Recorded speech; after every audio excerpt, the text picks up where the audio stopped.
Hey there, Ryan Reynolds here. It's a new year, and you know what that means. No, not the diet. Resolutions. A way for us all to try and do a little bit better than we did last year. And my resolution, unlike big wireless, is to not be a raging and raise the price of wireless on you every chance I get. Give it a try at mintmobile.com/switch. $45 upfront payment required, equivalent to $15 per month. New customers on first 3-month plan only. Taxes and fees extra. Speed slower above 40 gigabytes on unlimited. See mintmobile.com for details. Be honest. When's the last time you had a homemade meal? We get it. Between meetings, workout classes, and the kids' after-school sports, who's got time to cook? That's where HelloFresh comes in. No matter how busy you get, HelloFresh has everything you need to get an easy, home-cooked meal on the table. With flavor-packed recipes like Parmesan herb-crusted salmon, you'll be filling your kitchen with the cozy aromas of a homemade meal in no time. So go ahead, try HelloFresh. It's homemade, made easy. Learn more at HelloFresh.com. Atheists, agnostics, long-haired weirdos, short-haired weirdos, vandals, hooligans. The government, hug the government, love the government, hug the government, love the government, hug the government. Welcome to The Politics Guys, a place for bipartisan, rational, and civil debate on American politics and policy. I'm Northern Kentucky University political scientist Michael Baranowski. I'm joined today by my conservative counterpart, Oklahoma Christian University political scientist Trey Orndorff. Thanks. How are you doing today, Trey? Well, I mean, we're a little bit pressed for time today, but otherwise it's exciting to get to do the show with you for once. Yeah, I should mention, Jay was scheduled to do the show with me, but he had a family emergency, so he had to bow out. And this happened, I kid you not, less than 3 hours ago. I texted Trey. He jumped into the fray. So he is here, and I'm very, very grateful that he was able to step in on such short notice. So thank you very much, Trey. Well, listen, I get to do all the fun Trump stuff, so I consider it a win. It has been a big week. And, before we get to that big week, I want to let everyone know that May is going to be on hiatus from the show for a while. She's currently serving in the Trump administration. She's deputy assistant to the president and senior policy strategist, which is very cool for her. And I believe she doesn't intend this to be a sort of a for the duration thing like it was in the first Trump administration. And so I'm hoping that before too long, at some point this year, she and I get to co-host the show again. But until then, we wish May all the best in her service in the Trump administration. What do you think she'll have you to the White House? You guys could record right there. I'm hoping. I mean, I'm actually supposed to be in D.C. toward the end of May. And so if May is around, kind of hang out with her and Trump and the gang and so forth, I don't know. Anyway, probably not. But anyway, it'd be nice to see her. Okay. So, as I said, it has been a huge week in American politics, starting, of course, with Donald Trump's inauguration on Monday. And before we get to all the substantive things that happened after Trump once again took the oath of office, I thought we could start by talking about his speech. So, Trey, what did you think about the inaugural address, or really any other thoughts you have about Donald Trump's second inauguration? I mean, I think one thing to think about is the context. I'm a visual rhetoric kind of guy. And I think that the fact that he got to have it, maybe is another way of putting this, inside behooved him, right? I mean, last time we had this right off the bat, the very first thing that ends up happening is what's the size of the crowds? And instead, he very much kind of gets to have a cheering arena audience. And kind of felt like a for TV moment in a way that I don't think I have seen in a visual rhetoric way, at least for contemporary presidents. Good point, I think. I guess my focus was a little more, I don't know, petty. You like the idea that he didn't place his hand on either of those two Bibles that Melania was holding up for him, Immediately I thought, after that, I thought, of course not, because neither of them was the Donald Trump official God Bless the USA Bible, which, by the way, Trey, in case you wanted to know, you can now get the Trump 4547 commemorative version. I believe it's all gold cover for the low price of $99.99. And with that, for a limited time, every order. I know about that. I know that. And the reason why, this is funny, there's a real reason. here in Oklahoma, are a very intelligent head of education blew his education budget buying That's Trump right. Bibles. I remember hearing that. For all the classrooms in Oklahoma. So listen, I know these prices well.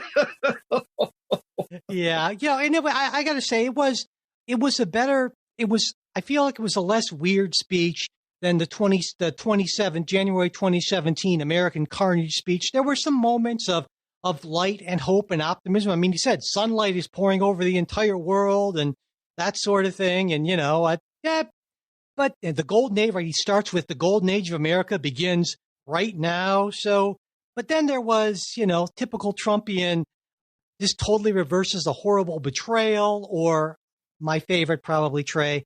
Over the past 8 years, I've been tested and challenged more than any president in our 250-year history. And I thought, I don't know, maybe Lincoln and FDR were tested and challenged just a tiny bit more, but hey, why quibble, Anyway, so as Donald Trump said, we are going to win like never before, and he certainly started doing what he would consider wins. But before we get to those wins or losses, depending on which side you're on, I thought maybe it made sense to focus on pardons first, because before leaving office, Biden issued preemptive pardons for his siblings, their spouses, as well as Dr. Anthony Fauci, General Mark Milley, and the January 6th committee members and staff.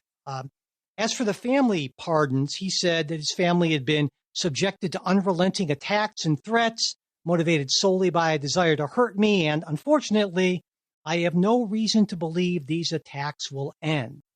In a statement on the non-family pardons, Biden said that Fauci, Milley, and the January 6th committee members have served our nation with honor and distinction and do not deserve to be the targets of unjustified and politically motivated prosecutions. So, Trey, what's your view of these last-minute Biden pardons? This is something that Ken and I brought up when he first did the Hunter Biden pardon, and it was one of those areas where Ken and I had probably some of our strongest disagreement on the show, because I saw this feeding into the narrative. I thought it was a terrible pardon, and I think it really fed into the truth that Biden sounded a lot like Donald Trump when he gave that pardon, and I think that is happening again here.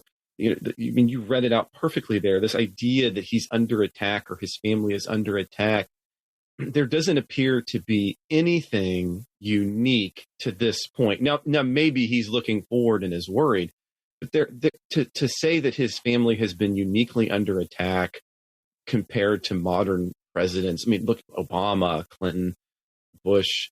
It seems, again, to feed into that rhetoric of Trumpism. And Ken's point then was, look, but more are coming.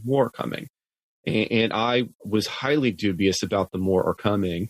And here we are. And yeah, we got some more, but it was not the kind of pardons that Ken was suggesting. Again, it is primarily for his family. And so, this is one, it looks, it is a nightmare of a vision for Biden. It is bad for Democrats. It is also bad, and let's just be honest, it is bad because I think in these pardons, he normalizes what Trump has done, which is this victim mentality that that the court system is going to be out to get him or is out to get his son. And there is no evidence of that. And there wasn't with Trump. There isn't with Biden. But this sets up a long-term and unfortunate precedent. I don't think I agree with you on that. Now, I guess if I take Donald Trump at his word, he did say that never again will the immense power of the state be weaponized to persecute political opponents. So, if I take Trump at his word, then we're good to go. But then I think, wait, wasn't there a House Republican committee investigating what they called the Biden crime family, the Biden influence peddling ring? And if once the DOJ gets back into the hands of Donald Trump and, his handpicked people, which all presidents handpick their people for that. mean, it seems to me to not be unreasonable given some of Trump's rhetoric, unless we are, I suppose, taking him seriously and not literally, as Jay likes to say. I think that Joe Biden had reasonable belief that that Donald Trump's Department of Justice would potentially go after members of his family. If he really thought of it that way, and I'm open to that interpretation, like I talked with Ken, but if he really thought about it that way, why leave out all of the other individuals who would fall into that same category? Because again, outside of his family, you just get a select few. And as Ken, I think, rightfully pointed out, was, the proof is in the pudding that we're going to have this wide swath of pardons that come from Biden. So I hear that argument. And I think that's the same one that, Ken was effectively making, but looking forward to a broader go. So I hear that as being a possibility. But when you look at whom he actually pardoned, again, outside of his family, the high profile ones here, Liz Cheney, for example, Fauci, for example. But for example, Alexandra Hutchinson it doesn't get a pardon, but is, of course, a huge part of the testimony for January 6th and is right now potentially going to have to come before Republican House members. So I hear that as an interpretation. It feels like what he actually did and the statement that he gives. Again, I'm with you. I'm not one of the I want to take Trump seriously, but I want to take Biden's words seriously too. And he doesn't seemingly put it into the same context as you and Ken are. I see. I guess it almost sounds to me like you're saying he should have done more if he was concerned about that. But I also think that in these cases, absolutely. I would argue the opposite, that I would want it to be as narrowly tailored as possible for this sort of thing, because I do think it's potentially dangerous. And it feels to me like he singled out the folks who were most likely to have the Trump DOJ go after. And so just kind of stopping that right in its tracks, essentially. And I know there are some who would argue that Biden issued the pardons to his family to insulate himself for potential prosecution, right? From, that way they can't roll on him, that sort of thing. Though I would think, given the Supreme Court's presidential immunity decision and the fact that almost all those allegations come from a time when Biden was vice president, and my reading of that decision is that immunity would apply to the vice president as well, that I don't find that to be a really solid argument necessarily. What do you think? Maybe you're thinking a little more like me. I'm just thinking that Joe Biden assumed that Donald Trump, the guy who almost immediately after taking office decided to have Mark Milley's portrait removed from the Defense Department, the Pentagon, where every former chairman of the JCS portrait is, out of just sheer pique and pettiness, I would say, might be okay with instructing Pam Bondi and others to try and dig something up. And so what? Even if we can't convict them, let's make their life hell like they made my life hell. That seems to me to be a reasonable read. I'm not saying that Donald Trump would have necessarily done that, but I certainly don't find it to be outside of the realm of possibility. And embittered, I would imagine, a very embittered Joe Biden on his way out the door maybe said, you know what, I'm going to protect my family. And I can see that. Now, I would argue that the pardons, the preemptive pardons for non-family members maybe seem a little bit less self-serving in a way, but I'm actually more or less okay with these because given the rhetoric of Donald Trump and given the enemies lists talk and all that, I don't like it, but I certainly understand it, and I'm more or less okay with it. And by the way, Donald Trump, I want to say Donald Trump was actually a little bit okay with. He was on Hannity this week, and he said about Biden, the guy went around giving everybody pardons. And the funny thing, maybe, the sad thing, is he didn't give himself a pardon. So I said Donald Trump wanted him to go bigger too, I guess. I don't know. Anyway. Well, I guess the last thing we kind of think about here is just to say that, I hear and understand that, but part of what again, I'm on board with taking Trump at his word about what he wants to do, what he's going to do. But part of what I hear, I think implicit in that on the way out for Biden is to say, well, I know that Donald Trump is going to do illegal things, but you can't base your precedent on what you're going to do if you're assuming that the system itself is going to collapse. And I think that's part of the narrative here is that the judicial system is so broken that it doesn't matter which party's in power. It is going to be weaponized. But if that is in fact case, then doesn't that make the Trumpian rhetoric true as well? And I guess that's the other part of the problem here that I have. But I hear that point of view, though, for sure. Well, why don't we move on to Donald Trump's pardons? Because, of course, he was not going to be outdone in the pardon category, and he issued his own pardons and commutations, right, for people, those folks involved, basically everyone involved in the January 6th Capitol incursion. And now in his proclamation, he listed 14 individuals by name, and then he followed that with a grant of a full, complete, and unconditional pardon to all other individuals convicted of offenses related to events that occurred at or near the United States Capitol on January 6, 2021. Now, that's how you issue a sweeping pardon. Now, in the words of this proclamation, right, though it ends what he calls a grave national injustice that has been perpetrated upon the American people over the last 4 years and begins a process of national reconciliation. So, Trey, what do you think about these pardons? You have a bucket handy. I just need to puke. Okay. Oh, sorry. I was already... No, I mean, listen, I take issue with the Biden pardons, obviously, but I can see points of view there. This is just unmitigated disaster. As a matter of fact, here, just a couple of weeks ago, right before Trump was taking office, the local television station came out to talk to me because they were doing kind of an anniversary deal with January 6th. And they had interviewed me way back when, right after, in the midst of what was going on Jan 6th. And one of the things they were trying to get at is do you really think that Donald Trump is going to actually pardon all these guys? And, yes, that was my answer. And it's not often that the news people, they just kept asking, because I know him a little bit. He's kept pushing. He's like, but all of them? And I said, yeah, I absolutely think it's going to be all of them. And that's absolutely what he did. The problem here, though, Mike, is look, I mean, we're talking about, even if I want to go down the view that we have a lot of trespassing, quote unquote, even if I want to entertain that as a possibility, how does that explain Enrique Tarrio, right? How does that explain, Stuart Rhodes, right? So Enrique, for example, he is the head of the Proud Boys. And as a matter of fact, has already been on Alex Jones's new show saying, quote, the people who did this, meaning putting him in jail, they need to feel the heat. They need to be put behind bars. They need to be prosecuted. Success is going to be retribution. Success is going to be retribution.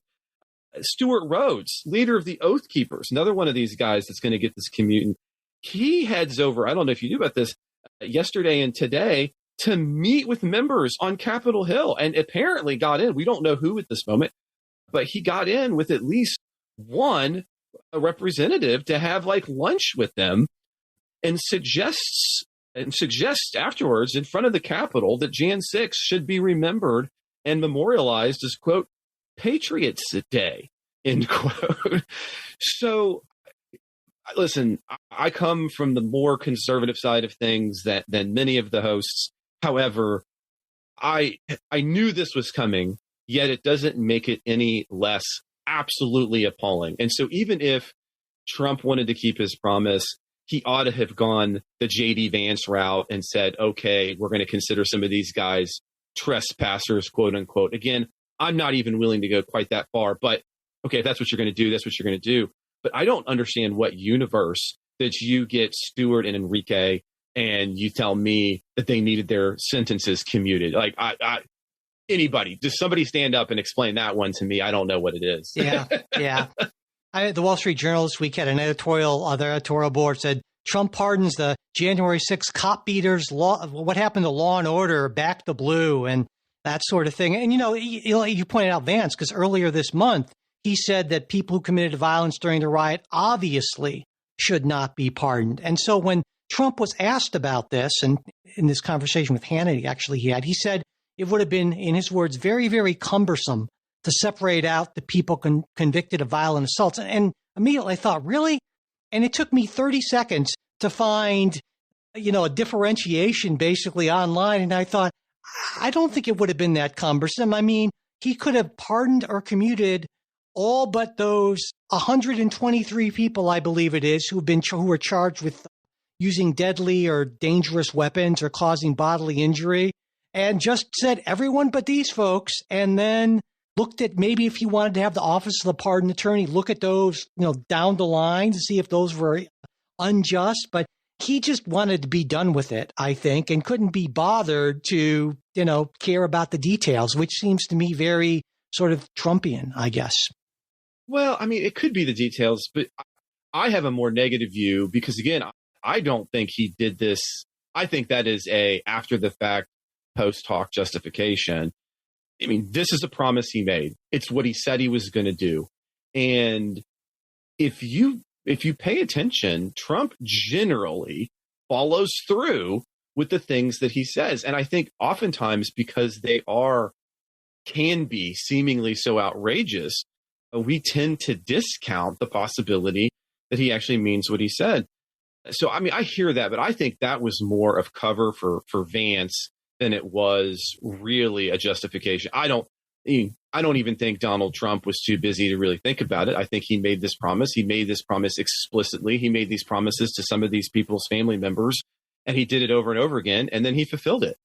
And I think what really ends up happening here is Vice President Vance talked out of turn, but right now he's still in Trump's good graces, and so Trump gives him a slight out. And if at some point in the future he's not in Trump's good graces, then he will discover what it's like to be Mike Pence. Interesting, because my take, on a number of occasions, I recall Donald Trump saying that he would look at individual cases. And so my take is much more, well, they started to do that, and he was like, oh, my God, I don't care. Let's just pardon them all. I'm bored. I'm so bored. And let's just do it all in one order and just be done with it. And national reconciliation. There we go. And so what if a few cop beaters, get out? We'll live with that. They're Trump supporters. So how bad could they be? I don't know. Anyway, so we are. I mean, one of them already got recharged with a gun. But anyway, continue. Yeah, let's move on to EO. Yeah, let's move past the pardons for sure. ¿Hablas español? Sprichst du Deutsch? Komm du noch? If you've heard that sound from Babbel before, I bet you do. Babbel is the science-backed language learning app that actually works. With quick 10-minute lessons handcrafted by over 200 language experts, Babbel gets you on your way to speaking a new language in just a few weeks. With over 16 million subscriptions sold and a 20-day money-back guarantee, just start speaking another language with Babbel. Right now, up to 55% off your Babbel subscription at babbel.com/Spotify podcast. Spelled BABBEL.com/Spotify podcast. Rules and restrictions may apply. This episode is brought to you by LifeLock. The new year brings new health goals and wealth goals. Protecting your identity is an important step. LifeLock monitors millions of data points per second. If your identity is stolen, LifeLock's restoration specialist will fix it, guaranteed or your money back. Resolve to make identity health and wealth part of your New Year's goals with LifeLock. Save up to 40% your first year. Visit LifeLock.com/podcast. Terms apply.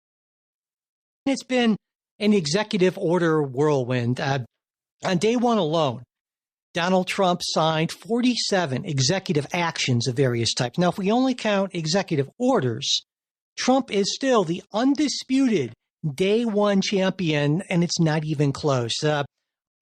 USA Facts tallied up the day one executive orders for the last 10 presidents. Trump hit 26. Biden was a distant second at 9. You had Obama at 2, Trump with 1, last time Clinton with 1. I guess every other president just said, you know what? I'm just going to enjoy the inauguration, go to the balls, and relax until tomorrow. But Trump loves giving orders, I suppose, because, I mean, in his last full term, he signed 220 of them. That's an average of 55 a year, more per year than any of the last 10 presidents, except for Jimmy Carter, who averaged 80 per year, and Nixon, who was at 63 per year. And well, first off, I guess my first thought about this, Trey, was you're a traditional conservative in a lot of ways. You have issues with executive power more maybe than any of our other hosts. So I got to think that when you see this many executive orders and executive actions coming from any president, it's just got to just really grate on you. It does, but I mean, also as a presidency scholar, it doesn't fundamentally shock me either. You know, you talk here about, Trump had the most on day 126. That was something I was paying careful attention to. But did you notice the way that he did a bunch of those orders? Like it was also made for TV. He's flipping the pins into the crowd after he signs things. And I see this being, and so for listeners, I'm going to get wonky for just 2 seconds. I promise we won't stay here, right? But the granddad of thinking about presidential power is this guy named Richard Neustadt, right? And he basically posits that presidential power is all this ability to persuade, and that's a big view of the presidency. And then some time passes, and we get this other guy who comes along who doesn't say that Hal's exactly, like, he's wrong, but he just not getting all of it. This guy named William Howell, and he argues that it's actually these kinds of things, these executive actions, that makes presidents' power, these direct actions, in his word. And what I think we really saw happen was a combination of Howell and Neustadt, right? So you have President Trump both simultaneously taking this incredible number of direct actions and this kind of Howellian, this idea that I can bypass Congress and get things done, and I'm going to do it on day one. But he's not just like doing it off in the corner. He's not waiting for the press to talk about it.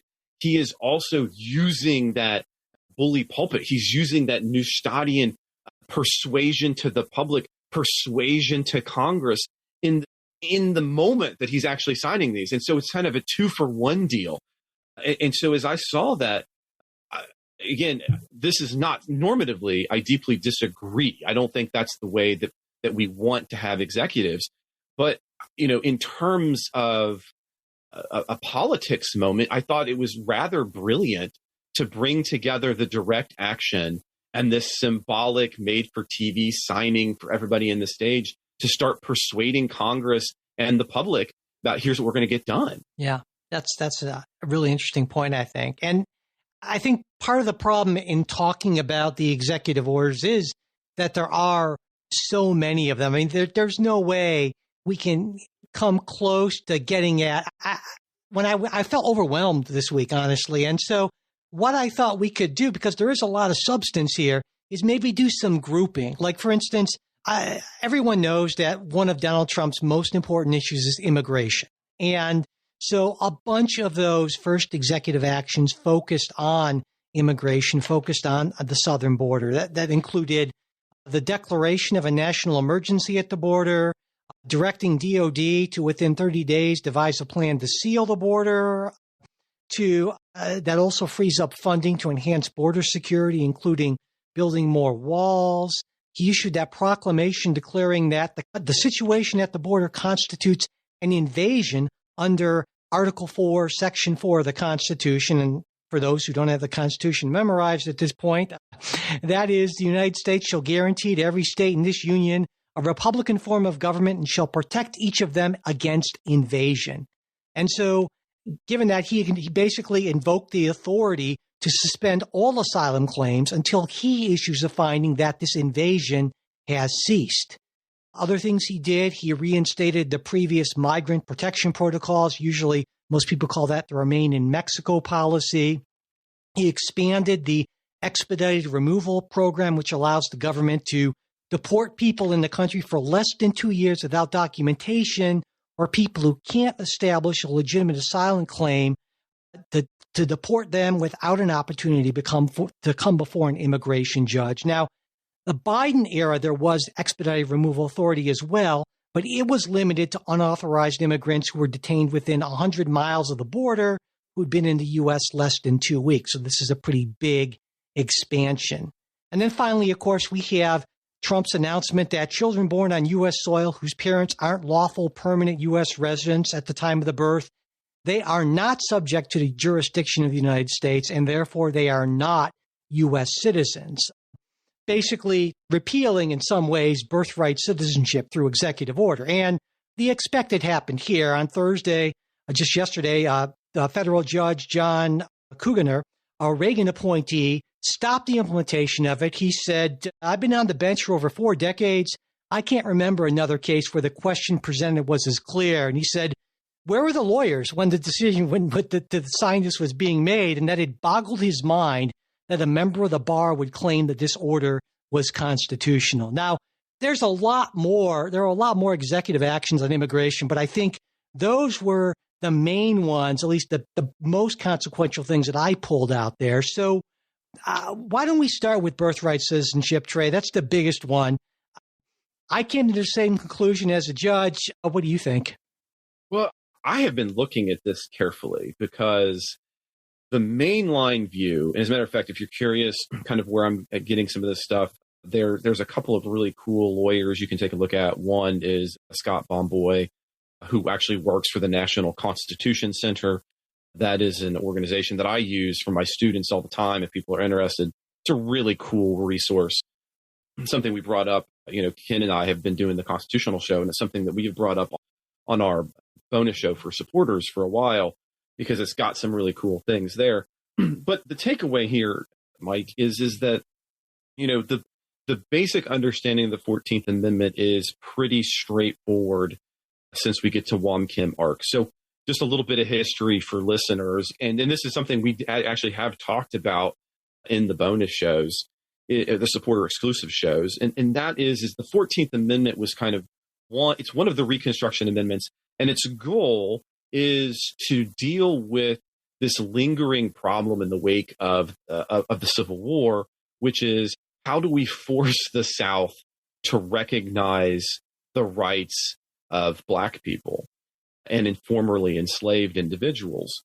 And couldn't we just keep them from being citizens? And so in a lot of ways, the whole goal of not the whole goal, but one of the primary goals of the 14th Amendment is a response to Dred Scott, which is this very infamous case, which denies rights to Black individuals. And so the Wong Kim Ark decision, that's back in 1898, what it does is you have this individual Ark. He's born in San Francisco, California, and his parents are Chinese citizens who resided in the United States at the time and had done so for 20 years. And so when Wong Kim gets a little bit older, he returns to China for a visit. But when he gets back, they won't let him back in.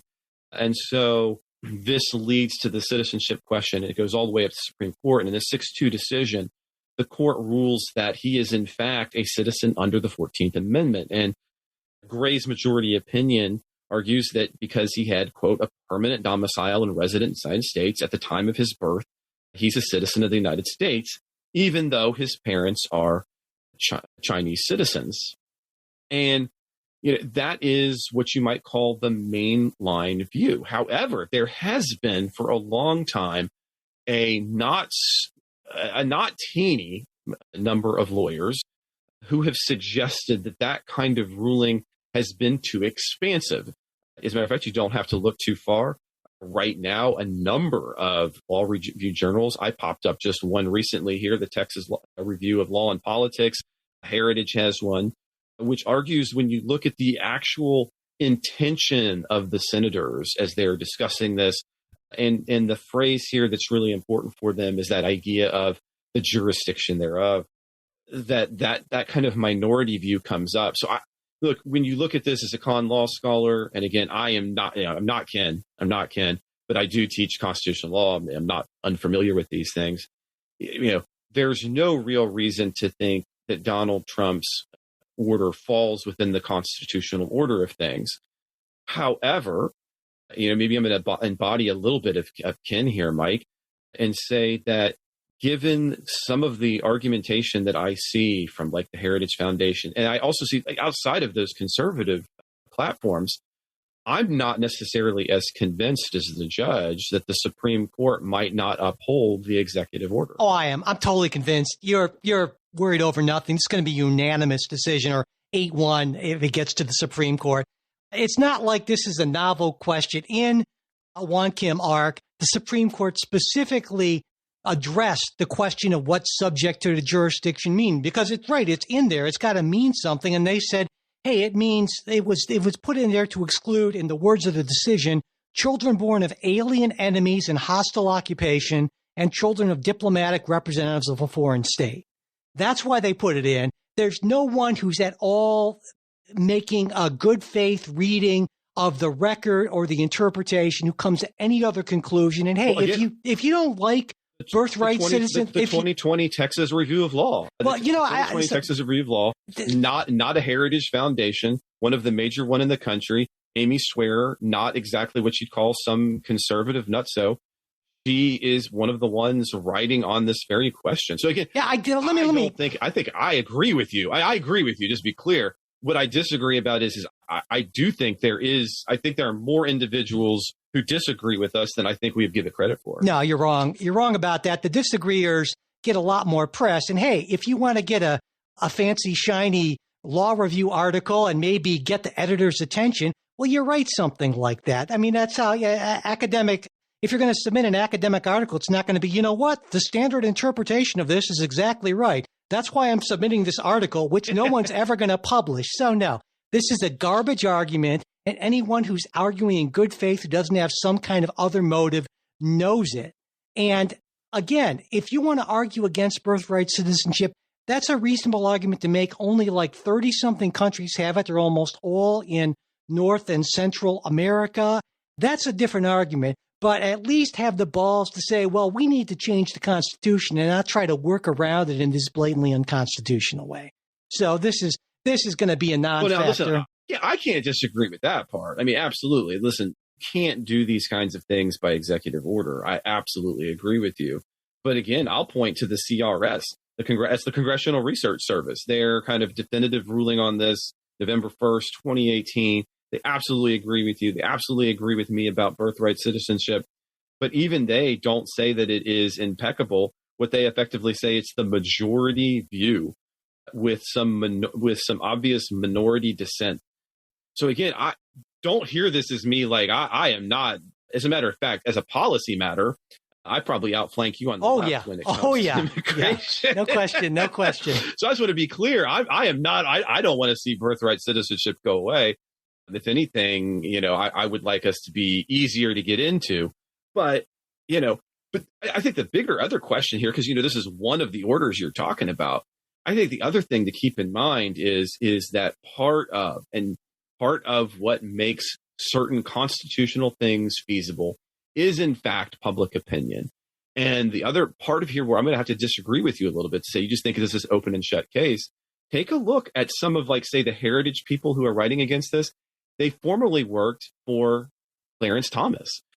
I am not 100% positive that you're going to have that open and shut. And again, I'm not sitting here. I'm not Ken. I'm not arguing the Supreme, the court's all corrupt.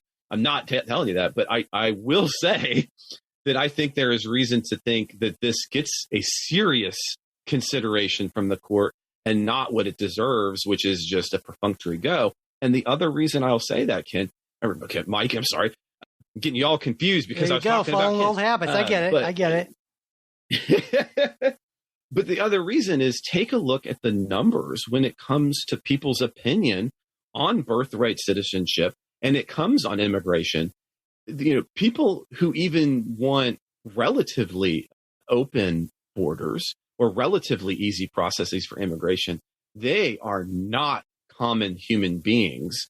And again, public opinion ought not, but it does, as we recognize as political scientists, it does change the spectrum of how the court might rule. Not that much. So, again, not that much. There's no way this gets more than 2 votes on the Supreme Court. That would be, maybe Alito and Thomas. And if that happens, then I revisit my view, my disagreement with Ken that the Supreme Court, at least some members are corrupt. But my bet this is unanimous.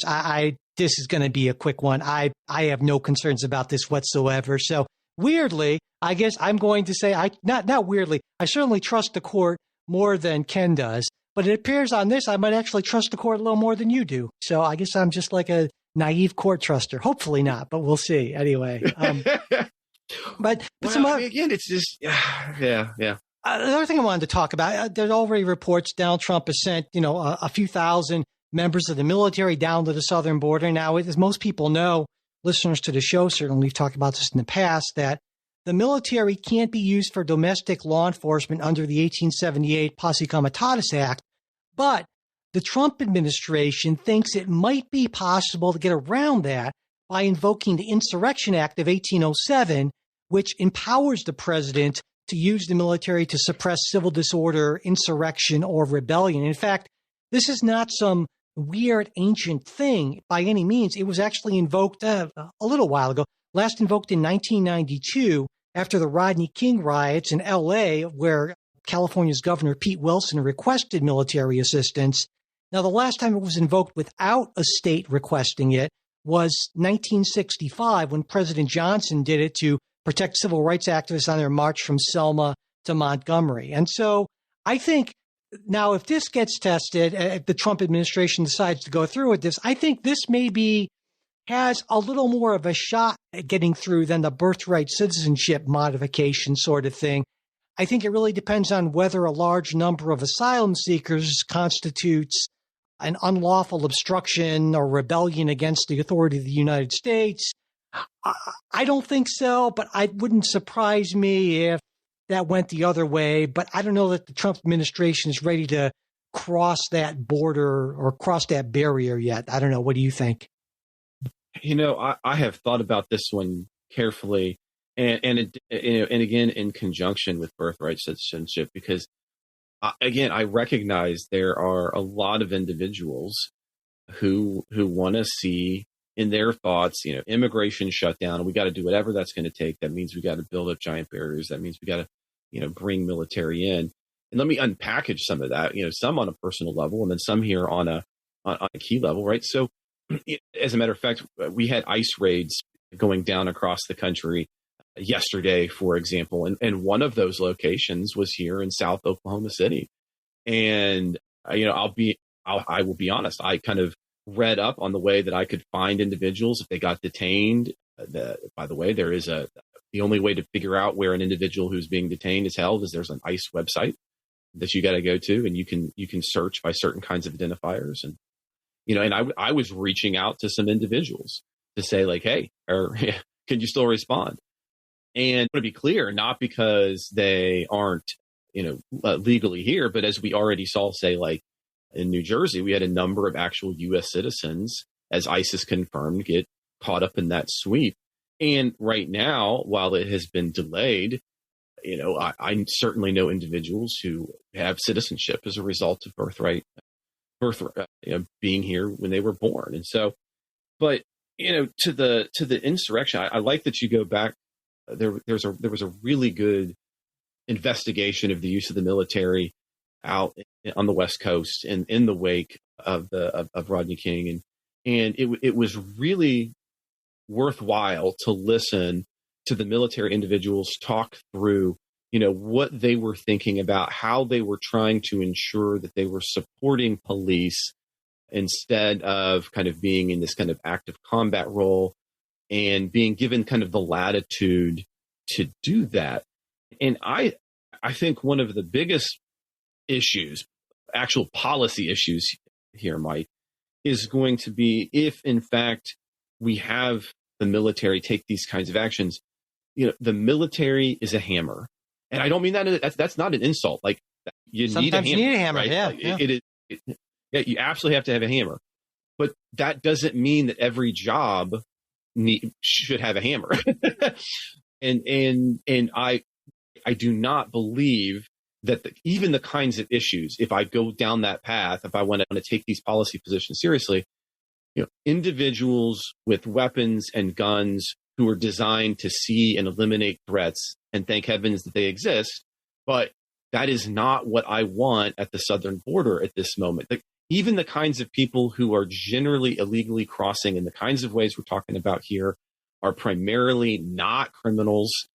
And, it's people, it's kids, it's families. And again, we might disagree about what ought to happen there, but I'm not sure throwing a bunch of weapons and people trained for that into the mix will lead to anything but problem. And that's a policy issue. And I recognize that doesn't entirely answer your question, but that's where my brain goes to start with.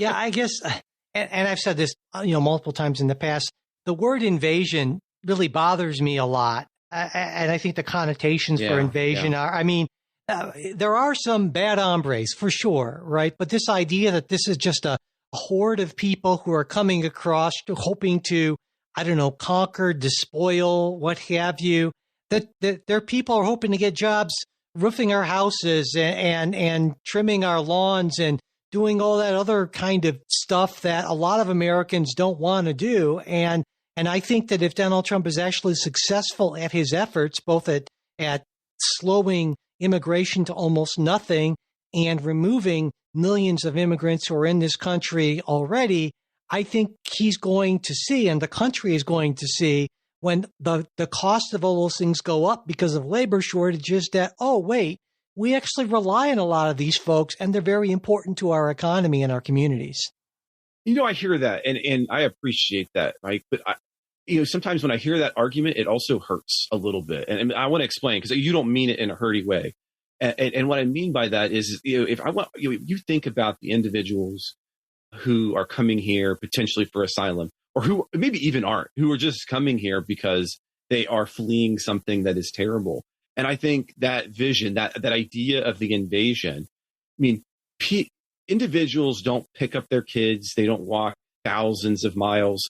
They don't spend fortunes to get to the southern border en masse because they think, oh my goodness, one day, 20 years from now, I'm going to be able to change the way elections in the United States are won, right? I mean, we're forgetting about, obviously the United States, there's a pull. And so you're making that economic pull argument. And I hear that, and it's valid. But we can't forget the moral side of the push. I mean, there are things that are, I didn't wake up tomorrow and think, you know what I'm going to do? I'm going to take all three of my kids and we're going to get down to the Texan border, right? Like, why not? Because nothing is pushing me in that direction.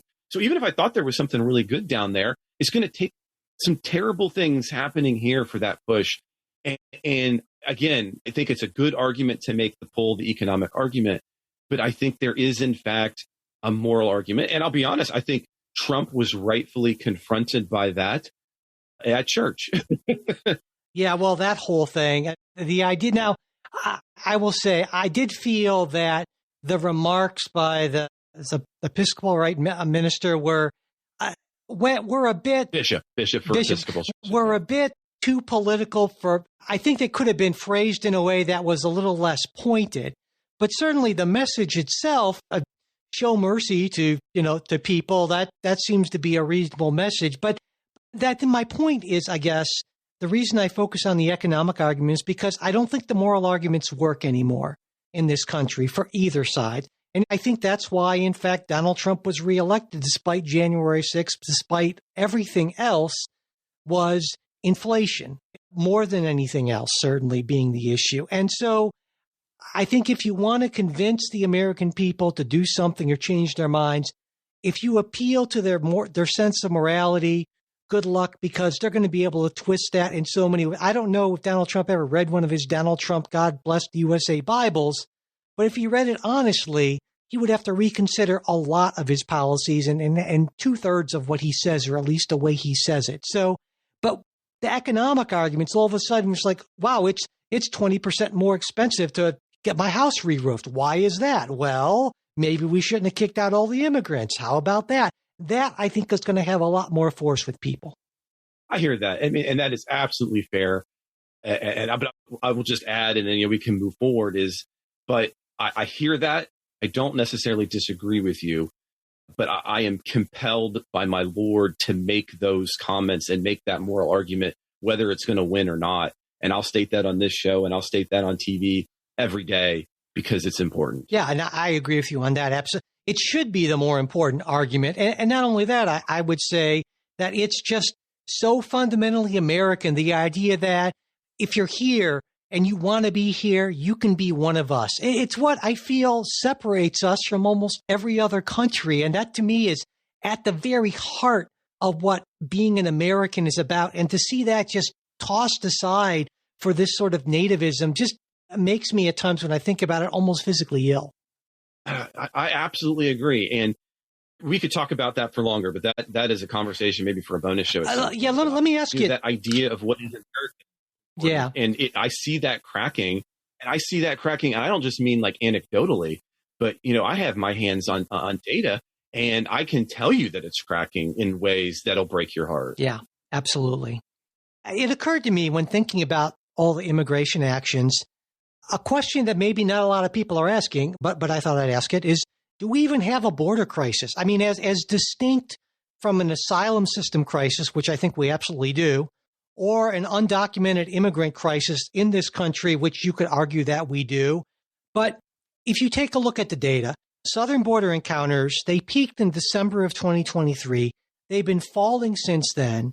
In December of 2024, which is the last month that we have obviously full month records for, encounters were down over 70% from that peak a year before that. And since Biden's executive order in June of 2024, the number of people released by the Border Patrol pending immigration proceedings into the country, the whole catch and release thing, down 89%. I mean, numbers can come down further, and you could argue that maybe they should, but it seems to me that the straightforward interpretation of that is that Biden's executive order is working, and this is a good thing, and Trump is in a way maybe taking steps to solve a problem that is sort of solving itself, or not solving itself, but it's that much less of a problem than what he campaigned on. You know what I mean?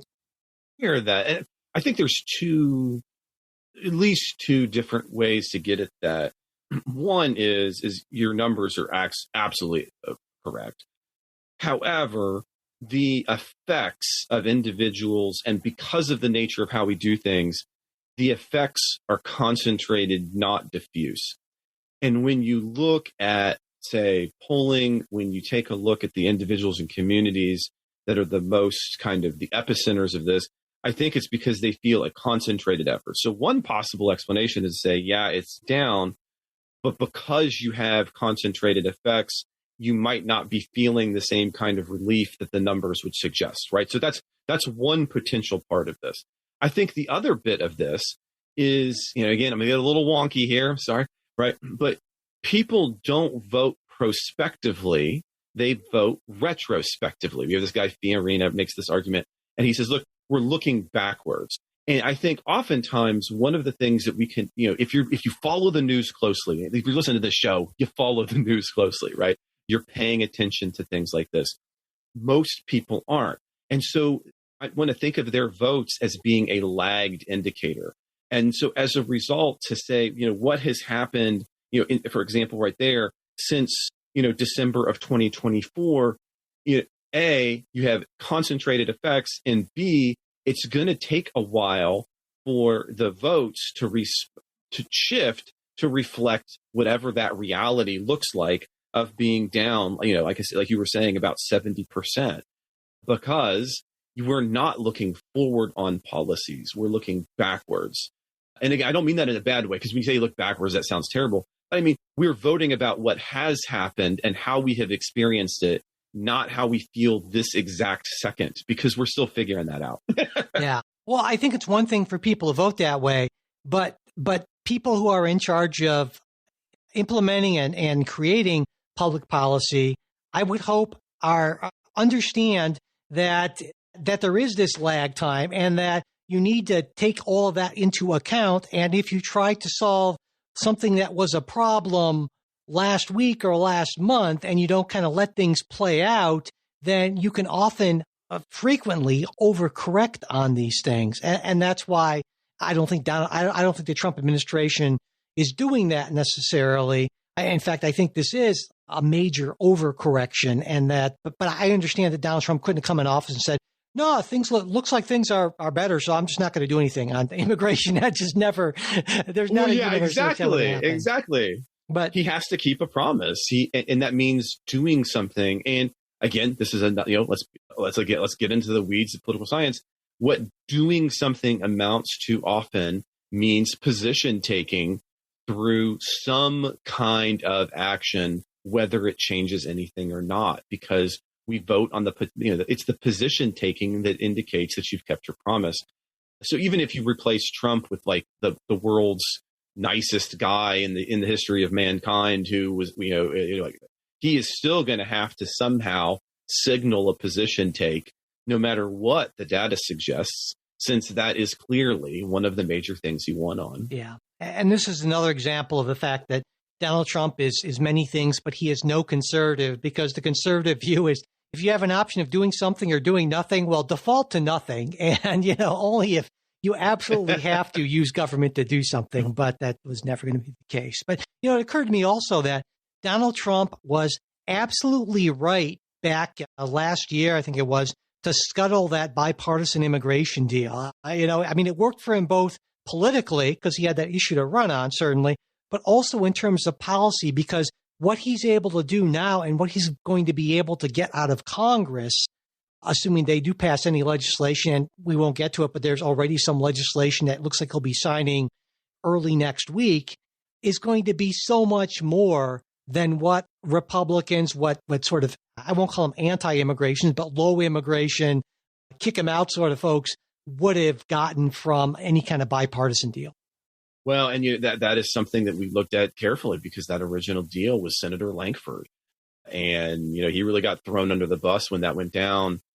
And you're absolutely right. I mean, he is going to get more, although that is a weird word to have to operationalize in this context. Yeah, for sure. So, before we move on to our next area, our next kind of grouping of executive orders, actually, I think we're going to have to push that to the bonus show. But there was something I was curious about. I was going to ask Jay, but I'll ask you. It was something that Jay said to me a few weeks ago. We were talking about Trump nominations, and I made a prediction. I said every one of his major nominees will be confirmed as long as they get to the Senate floor. Nothing's going to be rejected. And he said, I don't think so. And here's the thing I was curious about from your perspective. Jay said, I'm a big believer that there's still institutional inertia, institutional memory. I think there's something to ambition, checking ambition, that's particularly alive and well in the Senate. And then, though, I'll point out that just last week with Justin, he said, no, I think RFK, he's going to be confirmed because Senate Republicans are going to say, well, we'll put him in, he'll self-destruct, and then it'll be fine. Trump will remove him, so everybody wins. And so it sounded to me like even Jay, Mr. Institutions, believing in that is sort of his faith in that has been, I don't know, not crushed exactly. But I'm wondering about you.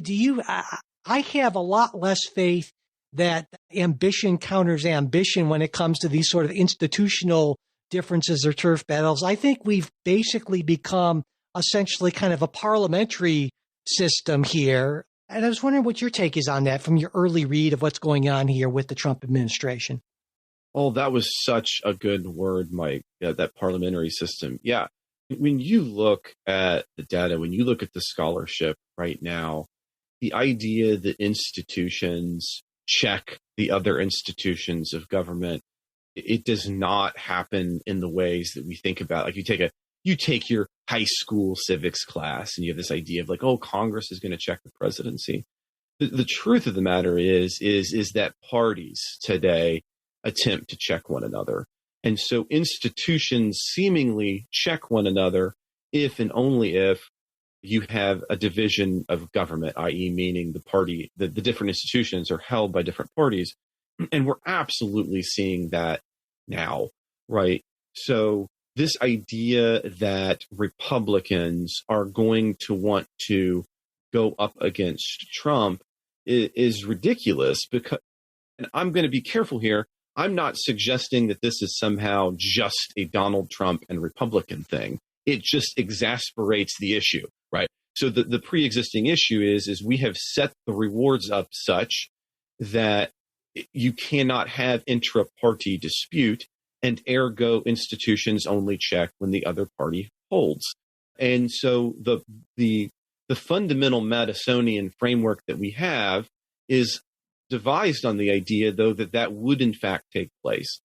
But it has modified to the point where we don't have that. And so, no, I understand what Jay is saying, but it is, again, I pick up any contemporary scholarly work on Congress or the presidency, take a look at any contemporary data on how we reward individuals electorally, and we will see that the idea that institutions check one another minus political divisions is simply empirically not the case.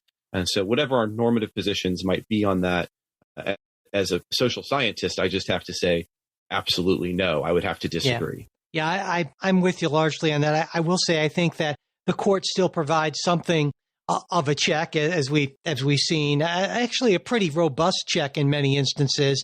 And I still believe that most federal judges, the vast majority of them, are doing their best to not advance a partisan agenda, but to interpret the law or interpret the Constitution to the best of their ability in an impartial way. Now, of course, they come into that with various ideological and judicial priors that are going to influence them. But I still have a reasonable amount of faith in the courts. And so I agree with you absolutely when it comes to there not being this check between executive and legislative. But I still think there's at least a fairly significant check when we're talking about the judicial branch checking the excesses of either of the other two. What do you think? And I won't disagree because, again, we haven't changed their underlying reward system in the same way. But if you did, it would. So take a look at states in which we have elections for judiciaries, and we see in those local elections precisely the same thing we see at the national level with the presidency and the executive branch and Congress. So I agree with you, Mike, but I would suggest that to the extent that we shift how the court is rewarded, we might see shifts about that in the future. But no, at this juncture, I would agree with you. Okay. Well, on that note of agreement, now, like I said, we really want to get into all those executive orders on DEI issues, and there were a bunch of those. There were a bunch of executive orders, executive actions on energy and climate, but that and possibly some more is going to have to wait until our midweek bonus show, which drops every Tuesday morning. And so if you're a supporter, of course, you will be getting that full version of that, not just a 15-minute or so preview. And there's all kinds of other stuff you can get. You've heard me say this a bunch of times. And, sometimes I wonder if anyone is hearing this anymore because I've said it so often. Sometimes I wonder, Trey, if I'm even hearing it when I say it. But yes, there is this cool stuff. We really do. I know I am hearing it, and I know I do sincerely mean it when I say it matters a great deal. Your support, that's what keeps the show going. We really do appreciate it. So you get stuff. We try to give you all those bonuses, and we get stuff. We get to keep the show going, and that's, pretty nice as well. And so as always, you'll find support links in the show notes. You'll find them at politicsguys.com/support. So all kinds of things you can do to help us out. We really would appreciate it. And regardless of whether you support us or not, it would really be helpful if you subscribe to the show, if you rate us, if you review us on your podcast app. For most of you, that's Apple Podcasts. We've kind of had a little slowdown reviews. The last few were like 1-star reviews from disgruntled, they clearly just don't know what they're talking about. But maybe if you want to jump in there and throw some better reviews in there, if you think we rate it, I hope you do. So we would really appreciate that. And always, before we go, I want to give very special thanks to our wonderful executive producers. They're Wilma Moreno, Daniel Toe, Ryan Beasley, and Don Oglesby. We'll be back with a new episode for you next week. We hope you'll join us.